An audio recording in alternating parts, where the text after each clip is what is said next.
You woke up with it, you slept with it, you took a shower with it. It was always there, and that can make you a really grumpy person. My regular doctor, I guess, got tired of hearing me whine and complain and all of that, because by this time I developed bone spurs and all kinds of things. I think bilateral occipital neuralgia. Does that sound good?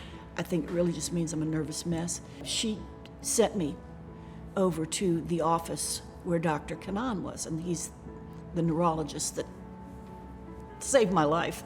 Let's be honest, saved my husband's life, because I think I'm a pretty nice guy until I have a headache, and then he suffers a lot.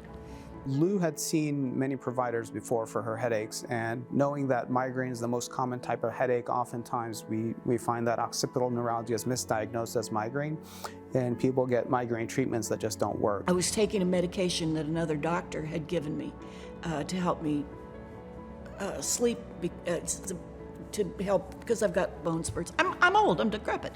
So it was helping with that. Well, she upped it, she doubled the medication, and I started getting hallucinations. They weren't fun. They were not the hallucinations of the 60s and 70s when I was wild.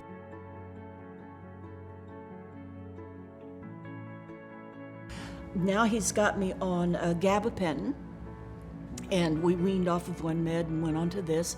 It's amazing, and he works with you. You know, you'll talk to him on the phone, and he'll say, "Now tell me how this felt. Well, where was the level of headache?" Because I still always have a headache, but it's like way down here now.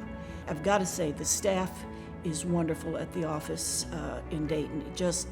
They're phenomenal and so professional. And I'm really kind of snarky about that. You think I'm nice, but I can give you a bad stink eye, you know.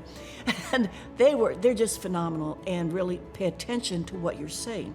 So they brought me in, and I sat down with Dr. Kanan, and he had conversation with me. And he listened when I responded. So there's a lot of that reassurance that this isn't a once and done decision. You have to make the decision right now, and there's no turning back.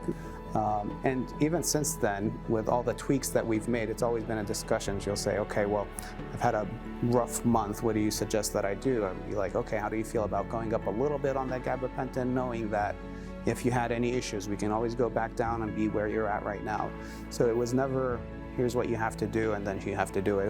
It was always a back and forth communication. He listens, and then he participates in the conversation so well, and he laughs at my jokes, which just makes me feel wonderful. You know, when you got a body like this, you pay attention to the jokes, sidetrack you. It's been about 1.5 years now. She has not had really a single episode of those sharp pains.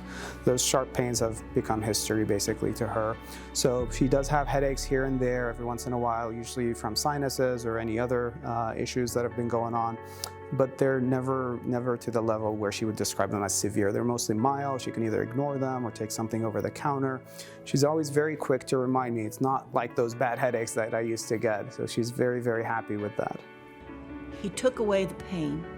He took away my distrust of medical people really being able to help me. And that's what Dr. Kanan takes into account, that there are other ways you can work with this. And it's just amazing. I have joy without having to work on it now.